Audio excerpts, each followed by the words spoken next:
오늘 우리에게 주시는 말씀은 여호수아서 6장 1절에서 11절까지의 말씀입니다. 구약성경 325면에 있는 여호수아서 6장 1절에서 11절까지의 말씀을 저와 여러분이 한 절씩 교독하시고 마지막 11절은 함께 합독하도록 하겠습니다. 이스라엘 자손들로 말미암아 여리고는 굳게 닫혔고 출입하는 자가 없더라. 여호와께서 이스라엘에게 이르시되 보라 내가 여리고와 그 왕과 용사들을 내 손에 넘겨주었으니 너희 모든 군사는 그 성을 둘러 성 주위를 매일 한 번씩 돌되 엿새 동안을 그리하라. 제사장 일곱은 일곱 양각 나팔을 잡고 언약궤 앞에서 나아갈 것이요 일곱째 날에는 그 성을 7번 돌며 그 제사장들은 나팔을 불 것이며 제사장들이 양각 나팔을 길게 불어 그 나팔 소리가 너희에게 들릴 때에는 백성은 다 큰 소리로 외쳐 부를 것이라. 그리하면 그 성벽이 무너져 내리리니 백성은 각기 앞으로 올라갈지니라 하시매. 눈의 아들 여호수아가 제사장들을 불러 그들에게 이르되 너희는 언약궤를 메고 제사장 7은 양각 나팔 7을 잡고 여호와의 궤 앞에서 나아가라 하고 또 백성에게 이르되 나아가서 그 성을 돌되 무장한 자들이 여호와의 궤 앞에서 나아갈지니라 하니라. 여호수아가 백성에게 이르기를 마침에 제사장 7은 양각 나팔 7을 잡고 여호와 앞에서 나아가며 나팔을 불고 언약궤의 언약궤는 그 뒤를 따르며 그 무장한 자들은 나팔 부는 제사장들 앞에서 행진하며 후군은 궤 뒤를 따르고 제사장들은 나팔을 불며 행진하더라. 여호수아가 백성에게 명령하여 이르되 너희는 외치지 말며 너희 음성을 들리게 하지 말며 너희 입에서 아무 말도 내지 말라. 그리하다가 내가 너희에게 명령하여 외치라 하는 날에 외칠지니라 하고 여호와의 궤가 그 성을 한 번 돌게 하고 그들이 진영으로 들어와서 진영에서 차니라. 아멘. 할렐루야. 함께 따라하겠습니다. 살아내고 살려내라. 살아내고 살려내라. 이 말씀이 여러분들의 삶 가운데 옮겨지게 되기를 간절히 축복합니다. 바라기는 여리고 성을 무너뜨려 주시고 홍해는 갈라놓아 주시며 넘지 못할 산은 터널을 뚫어서라도 길을 열어주시는 우리 하나님의 은혜와 사랑이 오늘 수요일에 나와 예배하는 여러분의 인생에도 이런 기적이 나타나게 되기를 주의 이름으로 간절히 다시 한 번 더 축복합니다. 우리 옆에 분에게, 뒤에 계신 분에게 여리고 성이 무너질 겁니다 라고 인사해 주시기 바랍니다. 오늘 본문의 말씀은 이 요단강을 건너 이 가나안 땅에 들어간 이 이스라엘 백성들이 이 여리고 성을 앞에 두고서 하나님께서 정하신 시간과 임계점이 찰 때까지 할례도 행하고 유월절도 지키고 여러 가지로 바로 여리고 성으로 들어가지 않고 기다리면서 하나님의 시간을, 하나님의 때를, 하나님의 임계점을 기다리고 있다가 이제 드디어 하나님께서 정하신 임계점에 도달하게 되자 하나님께서 여호수아를 불러서 여리고 성을 함락시킬 전략을 가르쳐주고 있는 내용을 오늘 성경은 우리에게 말씀해주고 있습니다. 먼저 우리가 계속해서 보았듯이 이 여리고 성의 사진을 보시면은 여러분들 이렇게 나와 있어요. 이 여리고 성은 가나안 땅의 출입구를 지키는 이 성답게 가장 견고하였고 정상적인 군사작전으로는 정복하기가 거의 불가능할 정도로 지형 조건이 아주 요새 중에 요새였다라고 말씀들을 하십니다. 특별히 여리고성은 우리가 사진을 통하여 보고 있듯이 두 개의 큰 성벽으로 이루어져 있는데도 이 35 정도의 가파른 경사와 바깥 성벽은 높이가 13m 정도 되었고 여리고 도시 안쪽에 있는 성벽은 한 20m 정도 높이의 성벽을 가지고 있었다라고 말씀합니다. 자, 이처럼 완벽에 가까운 이 요새와 군사력까지 확보한 이 여리고성을 이스라엘 백성들이 점령한다라는 것은 말 그대로 상당히 불가능해 보이는 성이었습니다. 이 가나안 정복 첫 번째 처음부터 이 난공불락에 빠진 이 여호수아에게 하나님께서는 불가능을 가능케 할 수 있는, 불가능을 넘어설 수 있는 전략을 오늘 본문 말씀에서 우리에게 소개해주고 있는데요. 먼저 3절에서 5절에 있는 말씀을 보시면 이렇게 말씀하고 있어요. 같이 보겠습니다. 너희 모든 군사는 그 성을 둘러 성 주위를 매일 한 번씩 돌되 엿새 동안을 그리하라. 제사장 7은 7 양각 나팔을 잡고 연약궤 앞에서 나아갈 것이요 7째 날에는 그 성을 7번 돌며 그 제사장들은 나팔을 불 것이며 제사장들이 양각 나팔을 길게 불어 그 나팔 소리가 너희에게 들릴 때에는 백성은 다 큰 소리로 외쳐 부를 것이라. 그리하면 그 성벽이 무너져 내리리니 백성은 각기 앞으로 올라갈지니라 하시매. 자, 여러분, 하나님께서 가르쳐 주신 이 여리고성 공격 방법, 공격 전략이 무엇입니까?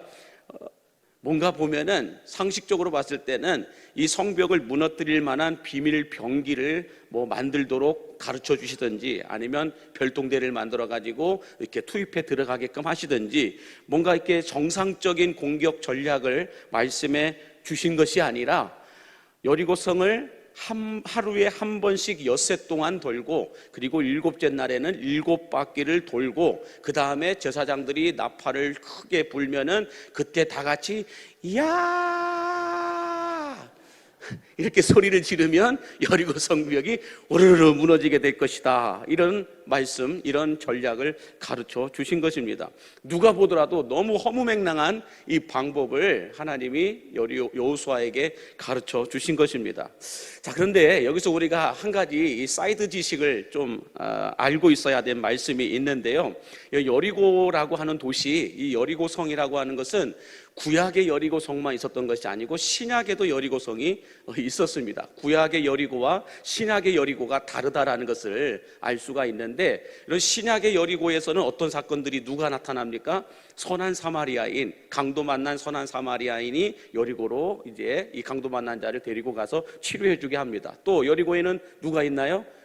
그 유명한 삭개오가 있잖아요. 돌무화가 나무에 올라갔던 삭개오가 살았던 도시도 여리고라고 하는 여리고 성도시입니다. 이건 신약 시대이죠. 구약 시대 때는 전에 이 여호수아가 이제 등장하게 되는데, 이 구약의 여리고성과 신약의 여리고성이 거의 비슷하게 있지만은 거리상으로는 한 2km 정도 떨어졌다라고 말하는데, 제 설명으로는 아무리 해도 여러분들 그림이 그려지지 않을 것 같아서 제가 영상을 톡 뽑아갖고 왔습니다. 다시 한번 우리 여리고성, 구약의 여리고성과 신약의 여리고성을 잠깐 보도록 할게요. 근데 지금 저기는 이제 그 현대 여리고 이렇게 보고 있고, 현대요. 저기가 이제 바로 구약의 여리고. 여리고 지금 성이 보이는 있었던. 거는 네. 지금 이제 여리고 바로 옆에 있는 유대 광야예요. 그러니까 예. 유대 광야 저 바로 밑에가 여리고가 있는 거예요. 자, 저 지금 화면 쪽이 신약의 여리고예요. 2km 떨어진. 화면에 있는 쪽이 구약의 여리고예요. 그러니까 화면으로만 봐도 한 2km 떨어져 있어요. 그러네요. 자, 화면이 돌아갑니다. 여기 저 흙더미 같은 게 있어요. 네, 근데 흙더미. 이쪽, 이쪽, 예. 저기가 구약의 여리고예요.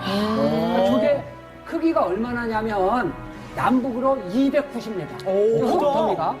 흙더미가. 네. 크네요. 근데 생각보다 여리고성이 그렇게 크지 않아요. 우리가 생각할 때 막 여리고 막 무너지는 거 막 생각하잖아요. 네. 이스라엘 그 당시에 싸움을 할 수 있는 사람만 60만 명이야. 60만 몇 명인데, 예. 응? 그 60만 몇 명이 무너뜨리지 못할 정도의 여리고라면 크게 생각할 수가 있는데, 예. 실제로 화면에 보면은 남북으로 290m. 아, 200, 폭은 한 100m 조금밖에 안 돼요. 그러면은 우리나라 네. 공설운동장 있잖아요. 네. 400m. 뭐 그 정도 될까 말까. 아니 거기다 목사님, 좀- 제가 그 안 그래도 7바퀴 돌라고 하나님이 하셨을 때 너무 심했다. 왜냐면 그 큰 성을 어떻게 7바퀴를 도나 했는데 성이 작았구나. 작았죠. 자, 저거를 60만 명이 못 무너뜨렸어. 우습죠? 그리고 저기 조그마한 거를 60만 명이. 예. 들어가 봐야 얼마 안 되는데, 예. 그거는 여리고가 세계에서 최고 오래된 도시인데, 그 유적지를 보면은 성벽이 이중으로 돼 있어요. 견고한 성. 근데 그 성은 적어도 예. 60만 명이 못 무너뜨리는 거예요. 너무 견고하니까. 그런데 무너뜨렸어. 내 방법이 아니고 하나님. 하나님의 방법대로 도르라고 할 때 무너졌어요. 근데 아, 이해가 네. 안 됐잖아요. 안 되죠. 그 돈다고 무너져요. 그게. 이중인데. 이해가 안 돼도 하나님이 하시는 대로 하라고 하면 여리고성과 같은데 무너진다. 이게 이제 구약시대 여리고가 오늘 우리에게 주는 영적인 메시지예요. 예. 잠깐 우리가 보았지만 이 구약의 여리고성, 신약의 여리고성이 따로 있다는 걸 알 수 있고, 여리고라고 하는 도시에 가면 이렇게 신약의 여리고성이 있었던 터가 있고 구약의 여리고성이 있었던 터가 있었다라는 걸 알 수가 있고, 이 구약의 여리고성은 우리가 사진 영상을 통해 보았듯이 상당히 흙더미가 많이 쌓여 있는데 그 흙더미 밑으로 성벽들이 견고하게 파묻혀 있다라고 하는 것을 알 수가 있는데, 아직 다 여러분들 발굴하지도 않았습니다. 지금 발굴된 부분들만 조금씩 이렇게 보여준 영상이 있는데요. 여하튼지 간에 우리나라의 공소운동장 정도 되는 그런 크기의 이 여리고성, 이 구약의 여리고성이라고 하는 걸 알 수가 있는데, 이곳을 여러분 60만 명이나 되는 사람들이 다 뺑뺑이 돈다, 군사들뿐만 아니라 이스라엘 백성들까지도 다 돌린다라고 한다면 1시간도 안 걸릴 거라는 것이죠. 1시간도 걸리지 않는 이 거리를 돌게 했다라고 하는 것을 볼 수가 있는데, 그런데 이 이스라엘 백성들로 하여금 이 성을 돌게 할 때 어떻게 돌으라고 했다는 거예요? 침묵 가운데 여리고성을 돌게 하였다라고 말씀하고 있습니다. 자, 그렇다면 여기서 우리가 성경에 기록되어 있지는 않지만은 한 있을 법한 상황을 한번 생각해 보고자 한다면, 이 여리고성 함락을 시키는 방법이 인간의 상식으로는 이해할 수 없는 방법을 하나님께서 요구하신 것을 보시면서, 이 여호수아 주변에 있던 사람들, 여호수아와 그래도 밥 한 끼 할 수 있고, 여호수아와 그래도 말을 섞을 수 있고, 여호수아와 같이 가까이 있을 수 있었던 이 사람들이 여러분 여호수아에게 뭐라고 했을까요? 여호수아에게 이런 이야기를 들었을 때 하나님이 여리고성을 이렇게 공격하라고 말씀하십니다. 하루에는 한 번 돌고 7일째 되는 날에는 7번을 돌고, 하나님이 말씀하시고 사인하실 때 되면 크게 소리를 지르라. 그러면 이 난공불락의 여리고성이 무너지게 될 거다라고 하는 이 말을 전해들은 이 여호수아 주변에 어떤 측근들이라고 하는 사람들, 여호수아 주변의 사람들이라고 하는 사람들이 여호수아에게 뭐라고 말했을까요? 야, 정말 하나님의 방법이다. 아멘 아멘 막 이렇게 했을까요? 상식적으로 봤을 때 여호수아, 너 하나님의 방법을 제대로 들은 거 맞아? 이렇게 아마 얘기하지 않았을까요? 꼭 이렇게까지 해야 된대? 아니면 그냥 군인들만 아이고 이 정도 성 길이면은 그냥 한 10,000명 정도만 돌아도 충분히 가능하지 않을까? 꼭 굳이 이 장정들이 다 돌아야 되고 어린아이 이스라엘 백성들까지 침묵 가운데 돌아야 되냐? 이렇게 진짜 이렇게 말씀하셨어? 이렇게 아마 불편한 소리를 했을 수도 있을 겁니다. 다 한마디씩 아마 하지 않았을까라는 생각이 드는데, 그런데 이스라엘 백성들은 침묵 가운데 여리고성을 어떻게 했어요? 기어 올라갔다, 아니면 그냥 돌았다, 아니면 그냥 바라보기만 했다, 이렇게 여러 가지 문제들을 낼 수가 있는데, 여하튼지 간에 이스라엘 백성들은 이 하나님의 말씀대로 침묵 가운데 이 여리고성을 돌았다라고 말씀하고 있습니다. 자, 그러면 우리가 이렇게 상식도 방식도 모두가 다 비정상적인 이 하나님의 방법을 보면서, 또 이 방법을 이스라엘 백성들이 순종하는 이 모습을 보면서 우리가 얻을 수 있는 영적 교훈이 있다고 한다면 뭐가 있을까? 이것을 좀 오늘 생각해 보기 원하는데요. 그 첫 번째는 뭐냐면, 우리가 여기서 얻을 수 있는 영적 교훈은 뭐냐면, 하나님은 이해가 아니라 체험해야 알 수 있는 분이시다라는 거예요. 하나님은 이해가 아니라 체험해야만 어떤 분이신지 알 수가 있다는 거예요. 자, 오늘 본문 8절에서 9절 말씀 같이 함께 보겠습니다. 여호수아가 백성에게 이르기를, 마침에 제사장 7은 양각 나팔 7을 잡고 여호와 앞에서 나아가며 나팔을 불고 여호와의 연약궤는 그 뒤를 따르며, 그 무장한 자들은 그 나팔 부는 제사장들 앞에서 행진하며 후군은 궤 뒤를 따르고 제사장들은 나팔을 불며 행진하더라. 여기 말씀해 보니까 이 여호수아가 백성들에게 하나님의 방법을 가르쳐 주니까 여호와 앞에 다 나아갔다, 그리고 그 뒤를 다 따라갔다, 그리고 같이 행진하였다, 나팔을 불며 또 행진하였다. 뭔가 모르게 여러분들 액션을 취했다라는 거예요. 말씀만 듣고 가만히 있었다, 생각하고 있었다, 묵상만 하고 있었다, 서로 토의만 하고 있었다, 회의만 하고 있었다, 이게 아니라는 거예요. 하나님의 말씀이 떨어지자 이스라엘 백성들은 어떻게 했다라는 거예요? 다 같이 나아갔다라는 거예요. 함께 뒤따라갔다라는 거예요. 행진하였다 이렇게 말씀하고 있다라는 것입니다. 여러분, 하나님의 말씀은 듣고 가만히 있는 게 아니에요. 들었으면 액션을 취하셔야 돼요. 반응을 보이셔야 돼요.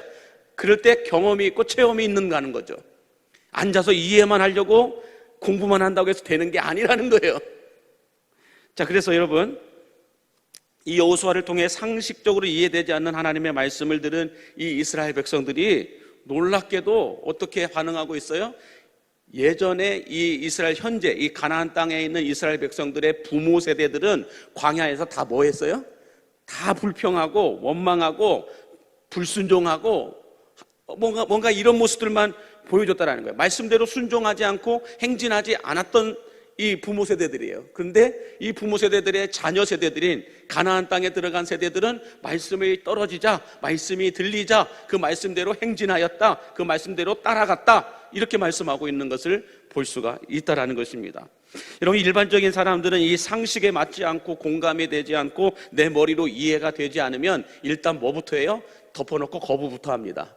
일단은 내가 이해가 되지 않고 공감이 되지 않고 내 머리에 상식적으로 이해가 되지 않으면 일단은 덮어놓고 거부부터 해요. 심지어는 저항하기도 하죠. 그러나 그럼에도 불구하고 이 이스라엘 백성들이 순종할 수 있었던 이유가 뭘까? 이 가나안에 들어간 이 출애굽한 2세대들, 출애굽한 1세대들은 광야에서 다 죽었고, 이제 출애굽한 2세대들이라고 하는 다음 세대들이 이 가나안 땅에서 하나님의 말씀이 떨어지자 이들이 순종하였는데, 순종할 수 있었던 이유가 뭐냐는 거죠. 그 이유는 하나님께서 이들을 광야 40년 동안 거기서 태어나게 하시고 거기에서 살게 하시고 거기서 생활하게 하면서 무엇을 가르쳤냐? 하나님을 이해하지 않고 경험하는 훈련을 시키셨다라는 거예요. 하나님의 말씀을 듣지 않으면 다 죽어요. 그냥 구름기둥이 움직이면, 불기둥이 움직이면 다 움직여야 돼. 그냥 내 소견에 오른 대로 그냥 있어도 살 것 같은데 이렇게 있었던 사람들은 다 죽었어요. 하나님이 밤이고 낮이고 말씀하시고 움직이시면 다 움직여야 된다는 거예요. 또 새벽마다 만나를 거두러 나가지 않으면 하루 종일 굶어야 된다는 거예요. 이렇게 하나님을 머리로 이해하는 것이 아니라 삶 속에서 경험하는 훈련을 하나님을 40년 동안이나 이스라엘 백성들을 훈련시키셨다라는 거예요. 이해가 아니고 경험하여 알 수 있도록 하나님은 훈련을 시키셨다라는 것을 알 수가 있습니다. 여러분들, 아마 저는 이분이 살아계셨을 때 태어나지 않았어요. 삼성그룹의 고 이병철 회장님이라는 분이 계세요. 그분이 살아계실 때 아마 여기 살아계셨던 분들도 보니까 그렇게 많지 않으신 것 같아요. 다 젊으셔가지고 그렇게 많이 보이지 않는데, 이 고 이병철 회장님이 호암자전이라고 하는 책을 썼어요. 이 호암자전 자서전에 보니까 이런 질문을 던져놨는데 24가지의 인생의 질문을 던지면서 그 중에 한 가지 이런 질문을 던져놨어요. 같이 보면은, 신의 존재를 증명할 수 있는가? 신은 왜 자신의 존재를 똑똑히 드러내 보이지 않는가라고 하는 인생 질문을 던져놨습니다. 이거에 대해서 답을 못 찾고 저분은 돌아가셨어요.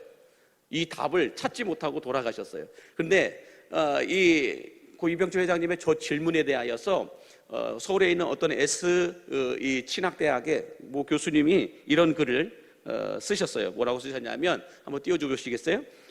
이렇게 말하고 있습니다. 하나님께서 자신을 드러내지 않으신 것이 아니라 인간이 하나님을 알아보지 못하는 것이다. 다시 말해서 증명이라고 하는 건 듣는 이의 수준으로 이해가 되어야 하는데, 문제는 듣는 인간의 수준이 증명하시는 하나님의 수준에 전혀 미치지 못하는 데 있다라고 말하고 있습니다. 다시 한 번 더 쉽게 말씀을 드린다면, 만약에 하나님께서 하나님의 존재를 인간에게 증명해 주시고 설명해 주시면, 여러분, 인간은 얼마나 하나님에 대해서 이해할 수 있을까요? 하나님이 하나님의 수준으로 우리 인간에게 하나님의 수준으로 하나님이 어떤 분이신지를 증명해 주시고 설명해 주신다면, 그것을 이해할 수 있는 인간이 여러분 과연 몇이나 있겠냐는 거예요. 여기까지 설명을 해드렸으면 좀 고개를 끄덕거려야 되는데, 전혀 고개를 끄덕거리는 분이 없어요. 그래서 좀 더 쉽게 설명을 드린다면 이 유치원생들이 대학교 교수님이나 박사님들이 어떤 이 적어놓은 논문이나 어떤 학문이 사실인지 아닌지를 증명할 수 있는, 검증할 수 있는 능력이 있어요, 없어요? 없어요. 대학 교수님이나 박사님들이 연구해 놓은 이 학문이 어떤 것인지 어린 아이의 눈높이에 맞춰서 경험시켜 줄 때라야 어린 아이들은 이해가 된다는 거예요. 그래서 핸드폰에 대해서, 비행기 구조에 대해서, 인터넷 시스템에 대해서, TV 구조에 대해서 여러분 아무리 공학도들이 와가지고 설명을 해줘도요, 알아요, 몰라요? 과학적이고 물리학적으로, 공학적으로 여러분 아무리 설명해줘도 유치원생들은 이해를 할 수 있다, 없다? 없다라는 거예요. 대신 핸드폰은 이렇게 켜면 돼. 이거 누르면 뭐가 보여? 이거 누르면 뭐가 보여? 이 정도만 가르쳐주면 핸드폰을 경험하여, 아, 이 핸드폰을 만든 사람들이 있구나, 이 핸드폰을 만든 사람들이 누구구나, 대단하다, 이런 것들을 생각하게 된다는 거죠. 여러분들 TV 보실 때 리모컨을 누르면서 다 이해하고 누르십니까? TV 지금 내가 이걸 누르면 레이저 전파가 들어가서 여기에서 구조를 이렇게 해가지고 이렇게 돌아가서 컴퓨터 그래픽에 어떤 화면이 뜨게 돼갖고 이렇게 소리가 나게 된다, 이런 걸 다 이해하고 보시는 분 계시냐고요? 모릅니다. 저도 모르고 그걸 다 이해하고 보시는 분은 한 분도 없어요. 그냥 TV 켰는데 켜지면 그냥 보고, 채널 돌리면 보고, TV 켰는데 안 켜지면 어떻게 해요? 켰는데 안 켜지면 어떻게 해요? 한국 사람은 가서 2번 두드리죠. 그래도 다른 데 두드렸는데도 안 되면 이제 뭐예요? 기사를 부르죠. 그래도 안 되면 어떻게 해요? 바꿔버리죠. 이걸 이해하고 TV 구조가 어떻게 되는지 아는 사람 하나도 없어요. 그냥 켜서 안 켜지면 두드리고, 두드리도 안 되면 기사 부르고, 기사 불러도 안 되면 바꿔버려요. 그게 이 보통 인간들의 어떤 수준이라는 거죠. 과학자들이나 공학도들이나 이런 사람들이 알고 있는 대로 뭔가 회로의 경로를 다 알고 이해하고 그걸 보는 사람이 없어요. 마찬가지로 하나님이 어떤 분이신지 하나님의 수준으로 가지고 내려오셔가지고 나는 이런 존재야 하면서 막 설명을 해줘도, 성경 66권만 가지고 설명을 해줘도 여러분도 다 이해하고 계시나요, 이걸? 하나님이 하나님의 수준으로 설명하셔도 우리는 다 몰라요. 그래서 그나마 그래도 알 수 있을 만큼 성경 66권에다가 하나님이 어떤 분이신지 적어 놓으셨는데 우리는 이것도 다 몰라요. 그렇지 않겠어요? 그러면 우리가 어떻게 하면 하나님을 알 수 있느냐? 성경에 있는 말씀이 내 삶 가운데서 경험되어지고 체험되어지면, 하나님 살아계시는구나, 이걸 안다라는 거예요. 아무리 설명해도 하나님이 진짜 살아계신가 모른다라는 거예요. 그러므로 여러분, 하나님의 말씀은 내 머리로 이해할 수 있도록 설명하고 증명해달라고 기도하지 마시고요, 이제는 하나님을 내 삶 속에서 경험하고 체험할 수 있도록 믿어지는 은혜와 순종할 수 있는 믿음을 달라고 우리는 기도해야 할 줄로 믿습니다. 그래서 여러분들 성경은 배워야 돼요. 훈련 받아야 되죠. 교육 받아야 되죠. 그래야 이것이 하나님의 뜻인지 아닌지 그나마 좀 분별할 수 있어요. 그러나 이것을 이해한다고 해서 이해하는 게 아니고 경험할 때라야, 진짜 하나님의 말씀은 이렇구나, 살아 계시는구나, 역사하시는구나, 하나님은 전능하신 분이시구나, 이걸 깨달아 알게 된다는 것입니다. 바라기는 하나님을 하나님 수준에서 이해하려고 하는 것이 아니라 우리 수준에서 체험하고 경험함으로 말미암아 하나님의 살아계심을 체험하고 이해할 수 있는 여러분들이 되시기를 간절히 바랍니다. 자, 두 번째로 이 여리고성을 도는 이스라엘 백성들을 보면서 우리가 얻을 수 있는 영적 교훈은 무엇이냐? 그 둘째는 뭐냐면, 하나님께서 사인을 주실 때까지는 침묵함으로 인해 성벽이 무너져 내렸다라는 것입니다. 이 말씀을 제가 상당히 어려워서 그냥 요즘 젊은 세대들이 이해할 수 있는 말로 한다면 낄낄빠빠를 하면 된다라고 이렇게 말하고 싶은데, 낄낄빠빠 아시죠? 낄 때 끼고 빠질 때 빠져야 된다는 거죠. 주님이 말씀하시라고 할 때 말하면 되고, 주님이 침묵하라고 하면 끝까지 침묵하면 된다는 거예요. 침묵할 때 침묵하고 말하라고 할 때 말하면 된다는 거예요. 그래서 이것을 하나님이 누구에게 말씀하셨냐면 예레미야 선지자에게 말했어요. 너는 말하지 말고 말하라라고 말씀합니다. 너는 아이라 말하지 말고 내가 너를 누구에게 보내든지 너는 가며 너는 가서 내가 너에게 무엇을 말하든지 너는 말할지니라. 너는 말하지 말고 말하라. 이렇게 말씀합니다. 그러니까 낄낄빠빠예요. 주님이 말하라고 하시면 말하고 하지 말라고 하시면 그냥 가만히 있는 거예요. 그럴 때 어떤 일이 벌어진다는 거예요? 여리고성이 무너지는 기적을 체험하게 될 것이다. 이렇게 말씀하고 있는 겁니다. 자, 그 말씀을 우리 오늘 10절 말씀 같이 함께 보겠습니다. 여호수아가 백성에게 명령하여 이르되 너희는 외치지 말며 너희 음성을 들리게 하지 말며 너희 입에서 아무 말도 내지 말라. 그리하다가 내가 너희에게 명령하여 외치라 하는 날에 외칠지니라 라고 말씀하고 있습니다. 하나님께서 이스라엘 백성들에게 여리고성을 돌 때 어느 누구도 말하지 말고 침묵으로 여리고성을 돌라라고 말씀하셨는데, 자, 그러면 여러분, 하나님께서 왜 이스라엘 백성들에게 이 여리고성을 돌 때 아무 말도 하지 말라고 했을까요? 이들이 내 말을 듣나 안 듣나 그거 테스트해 보기 위해서 그렇게 했을까요? 아니요. 아픈 기억이 있어요. 하나님에게 아픈 기억이 있어요. 뭐냐면, 자, 이스라엘 백성들에게 침묵 명령을 내리신 이유는 이스라엘 백성들 몸에, 의식에는 사라졌다 할지라도 몸에 배어있는 불평과 원망 때문이었다라고 말씀하는데, 우리 출애굽기 16장 8절에 보면 이렇게 말씀해요. 시작. 모세가 또 이르되 여호와께서 저녁에는 너희에게 고기를 주어 먹이시고 아침에는 떡으로 배불리시리니 이는 여호와께서 자기를 향하여 너희가 원망하는 그 말을 들으셨음이라. 우리가 누구냐? 너희의 원망은 우리를 향하여 함이 아니요 여호와를 향하여 함이로다 라고 말하고 있어요. 이스라엘 백성들이 여러분 광야에서 모세를 향하여 원망하고 불평하는 이 말들을 하나님께서는 모세 너를 향하여 원망하고 불평한 거라고 말씀하시지 않고 하나님을 향하여 원망한 것이다 라고 말씀하고 있다라는 것입니다.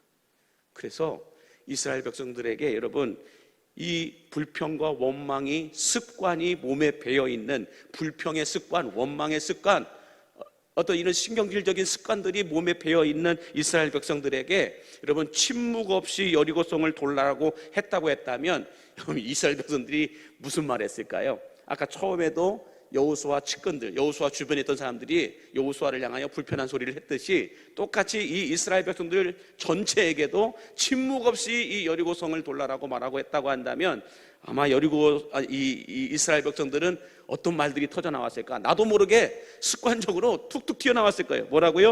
야, 이런다고 여리고성이 무너지냐? 이런다고 여리고성이 무너지겠냐? 그래도 뭔가 성문을 열든지 아니면 성벽을 뛰어넘어서 뭔가를 좀 이런 액션을 취해야 여리고성을 점령할 수 있지, 이렇게 그냥 말씀만 듣고 그냥 여리고성 돈다고 해가지고 여리고성이 무너지겠냐? 이런 말들 안 했을까요? 그 200만 명이 넘는 성도들 가운데서.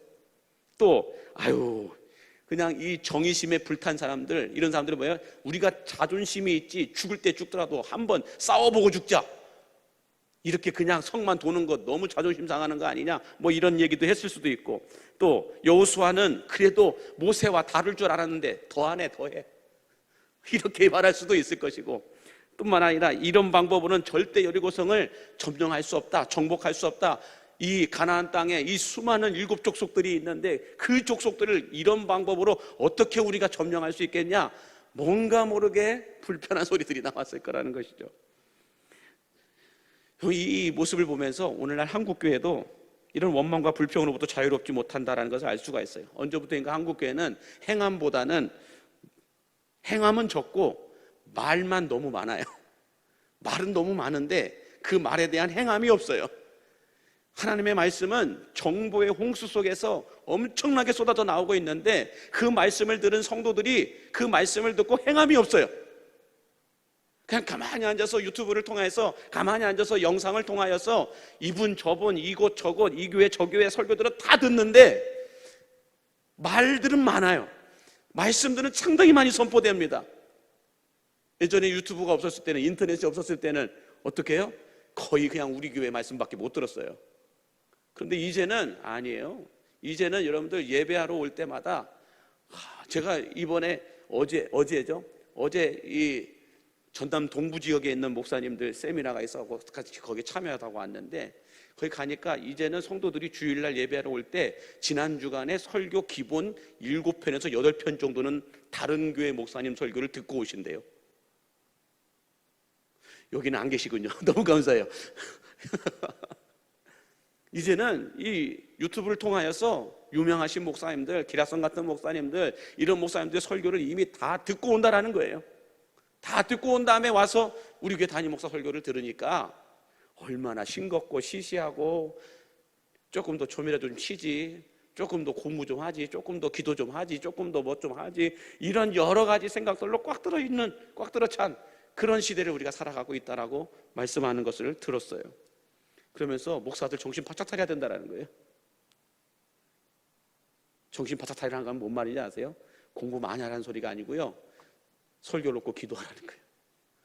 기도하지 않고서는 성도들에게 하나님의 영이신 성령의 역사가 흘러가지 않는다라는 거예요.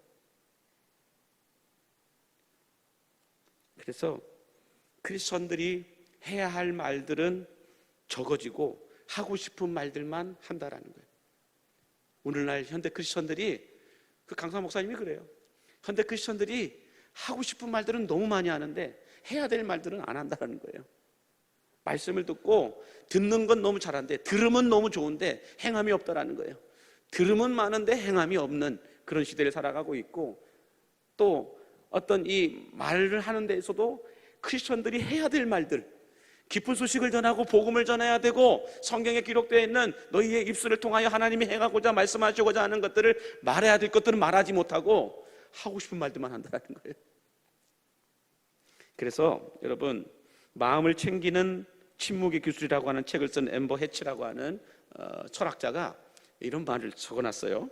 저 책에 보니까 우리가 매일 들여다봐야 할 것은 휴대폰이 아니라 내 마음이다 라고 말하면서 그 밑에 말이 더 의미심장하죠. 같이 읽겠습니다. 시작. 똑똑한 사람은 알맞게 옳은 말을 하고 지혜로운 사람은 때 맞춰 침묵할 줄 안다 라고. 기독교 서적은 아니에요. 근데 이 침묵의 기술이라고 하는 이 침묵에 관한 어떤 책들을 쭉 한번 쳐서 보면은 상당히 우리 마음에 귀감이 되는 그런 책들이 많이 있는데, 이 책도 상당히 제가 봤을 때 괜찮은 책이다라고 하는 것을 알 수가 있는데, 지혜로운 자는 알맞게 침묵할 줄 안다라는 거예요.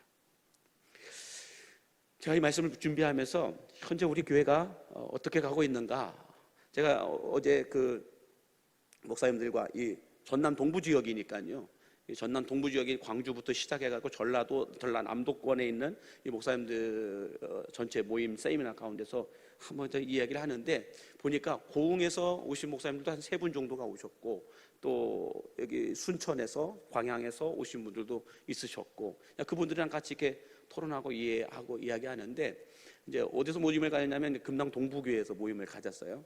이제 저희 교회도 한번 그 목사님 설교하는 분 오셨었는데, 그 목사님이 이렇게 목사님들끼리 같이 식사하고 차 마시면서 이렇게 이야기를 해 나가는데 참 기분 좋은 말을 하시더라고요. 그분이 저한테 잘 보일 이유가 아무것도 없어요. 그런데 그분이 이 금당 동부교회 목사님이 딱 저희 교회 한번 오셨다가 가셨잖아요. 가시면서 그런 얘기를 하더라고요. 코로나 상황에서 부흥한 교회는 광림교회입니다 라고 얘기했어요. 이것은 당연한 것이 아니고 기적입니다 라고 얘기해요. 코로나 상황에서 모든 성도들이 여러분들 회복이 되지 않아서, 코로나 이전으로 회복되지 않아서 코로나에서 멈춰있는 교회들이 너무 많은데, 코로나 상황 속에서 그나마 여러분들 어떻다는 거예요? 성장하고 성숙하고 부흥한 교회는 제가 보니까 광림교회입니다. 이 얘기를 하시는데 기분이 너무 좋은 거예요. 근데 그분이 저한테 뭘 따로 아쉬운 것도 없고, 저한테 잘 보일 이유도 없고, 아무것도 없는 분이에요. 그러면서 그런 얘기를 딱 이렇게 해주면서, 어떤 프로그램을 썼길래 그래, 또 어떤 이렇게 그 같이 오셨던 목사들이 그냥 지나가면서 한마디씩 이런 말씀하죠. 어떤 목회 컨텐츠를 갖고 있어서 하셔서 그렇습니까? 이렇게 물어보고 이렇게 하시는데, 저는 뭐 한 줄 알고 아세요? 그냥 영성 온도를 올렸을 뿐입니다. 그래서 영성 온도를 올렸을 뿐입니다. 근데 지금도 올리고 있을 뿐, 올라간 게 아닙니다. 아직 하나님의 임계점이 차지 않았습니다. 저는 그냥 그렇게 대답을 했어요. 제가 부임해서 코로나 목사로 왔는데 코로나 목사로 와서 1년 지나고 2년이 지날 때까지 거의 뭐 회복되지는 않았었습니다. 그러나 제가 처음부터 와가지고 우리 장로님들과 함께 나누었던, 또 성도들과 함께 나누었던 이야기는 교회의 영성 온도를 올리십시다. 코로나 이후를 준비합시다. 분명히 코로나는 끝날 텐데, 언제 끝날지는 모르지만 끝날 텐데, 끝나고 난 후에 준비하려고 하면 늦습니다. 지금부터 준비해야 됩니다. 그리고 영성 온도를 올려야 됩니다. 자, 이런 것들을 나누었다라고 말씀을 드렸어요. 그러면서 지금도 영성 온도를 온 성도들이 기도와 말씀으로 올리고 있을 뿐입니다. 되게 거기 가서 제가 보기엔 제가 제일 어렸던 것 같아요. 제가 보기에는. 근데 보니까 뭐 그분들이 더 젊은 분들도 있고 이렇게 하셨던 말씀도 있는데, 여하튼지 간에 여러분, 중요한 건 뭐냐면 지금은 우리가 뭘 해야 될 때이느냐, 말할 때가 아니라 침묵해야 될 때요. 지금은 하나님의 말씀을 듣고 행해야 될 때라는 거예요. 액션을 취해야 될 때라는 거예요. 저는 그래서 우리 강림교회를 하나님이 어떻게 이끌고 가시나 영적으로 민감하게, 영적으로 예민하게 우리는 보셔야 돼요. 같이 보시면서 하나님이 지금 이 시대를 어떻게 운영해 가고 계시는지, 또 이 시대 속에서 하나님이 필요로 하시는 교회는 어떤 교회이신지, 세상은 또 어떤 교회를 원하고 있는지, 이런 것들을 우리가 예민하게 바라보면서 거기에 걸맞는 액션들을 취하고 준비해 나가야 된다는 거예요. 그렇다고 한다면 지금 우리는 어떤 때예요? 영성 온도를 올려야 될 때, 다시 말해서 여리고성을 돌고 있어야 될 때라는 거죠. 하나님의 때를 기다리면서 이 여리고성을 돌고 돌아야 돼요. 도는데 어떻게 해야 돼요? 침묵 가운데 돌아야 돼요. 침묵 가운데 돌고 분명히 하나님이 어느 순간 외치라 할 때가 온다는 거예요. 외치라라고 할 때, 그때 여러분 외치셔야 돼요. 그때 외치게 되면 여리고성은 무너지게 될 줄로 믿습니다. 이 여수시를 묶고 있는 어둠의 세력들은 무너지게 될 줄로 믿습니다. 저는 우리 강림교회가 이 여수시의 영적 선봉장에 설 수 있게 되기를 간절히 바랍니다. 수많은 교회들이 있어요. 교단을 초월해서 600개가 넘는 교회들이 있어요. 그 교회들 가운데서 그래도 여수 강림교회가 영적 최선봉장에 서서 그래도 앞으로 전진해 나아가기 위해서는 지금은 우리는 침묵 가운데 영성 온도를 올려야 할 때인 줄로 믿습니다. 다른 거 신경 쓸 시간이 없어요. 다른 거에 우리가 묶여 있을 시간도 없어요. 지금 우리는 영성 온도를 올리고 교회의 영성 온도를 올리고 개인의 영성 온도를 올리다 보면 하나님이 분명히 어느 날 우리에게 터치하실 때가 있다는 거죠. 그 터치는 여러분 여리고성이 무너지는 터치라는 거예요. 여러분들에게 있는 어떤 여러분의 삶의 앞에 가로막고 있는 여리고성들, 육신의 여리고성들, 어떤 영혼의 여리고성들, 이런 것들을 내 힘으로 감당할 수 없는 그것들을 하나님은 무너뜨려 버려 주실 것이다 라는 것입니다. 자, 이렇게 지금은 내 머리로 보이지 않고 이해되지 않고 납득이 되지 않는, 공감이 되지 않는 그런 어떤 상황 속에서 비정상적이고 비논리적으로 하나님의 말씀을 들었음에도 불구하고 그것을 듣고 믿음으로 순종하여 침묵 가운데 여리고성을 돌고 돌았을 때 이 이스라엘 백성들에게 어떤 일이 일어났을까요? 우리 여호수아서 6장 20절과 21절 같이 함께 읽어보겠습니다. 여호수아서 6장 20절에서 21절 시작. 이에 백성은 외치고 제사장들은 나팔을 불매 백성이 나팔 소리를 들을 때에 크게 소리질러 외치니 성벽이 무너져 내린지라. 백성이 각기 앞으로 나아가 그 성에 들어가서 그 성을 점령하고 그 성 안에 있는 모든 것을 온전히 바치되 남녀노소와 소와 양과 나귀를 칼날로 멸하니라. 저는 이해할 수 없고 설명되지도 않고 해석되지도 않는 이 하나님의 방법을 끝까지 믿고 순종했던 이스라엘 백성들처럼 하나님께서 우리 광림교회에 정하신 임계점에 도달할 때까지 나의 소리는 줄이고 하나님의 소리는 늘어나고 무엇보다도 외쳐야 될 때 다 같이 함께 외칠 수 있는, 머뭇거리지 않고 크게 같이 외칠 수 있는 그런 우리 광림교회 성도들이 되심으로 말미암아 하나님께서 준비하시고 예비하신 거룩한 영적 부흥을 함께 이루어 나아갈 수 있게 되기를 주의 이름으로 간절히 축복합니다. 기도하겠습니다. 은혜와 사랑이 풍성하신 하나님 아버지, 여리고성 앞에 서 있는 이스라엘 백성들처럼 우리는 이해할 수도 없고 설명할 수도 없고 해석할 수도 없는 이 하나님의 뜻을 머리로 이해하려 하지 않고 삶으로 체험하게 하여 주시옵소서. 이 시대를 살아가는 우리들에게도 하나님, 머리로 하나님을 이해하는 것을 뛰어넘어 우리의 삶 속에서 하나님을 만나고 체험하고 경험할 수 있는 은혜와 복을 쏟아부어 주시옵소서. 뿐만 아니라 이스라엘 백성들이 여리고성을 돌 때에 침묵 가운데 자신들의 소리를 줄이고 하나님의 소리에 집중함으로 말미암아 초롱성 같은 여리고성이 무너지는 기적을 체험하였던 것처럼 오늘 우리들도 말씀을 듣고 믿음으로 말씀대로 살아내기 위해서 몸부림치는 이들에게 나의 소리는 줄이고 하나님의 소리에 민감하게 반응함으로 말미암아 내 인생의 여리고성들이 무너지는 역사를 체험하게 하여 주시옵소서. 예수님의 이름으로 축복하며 기도하옵나이다. 아멘.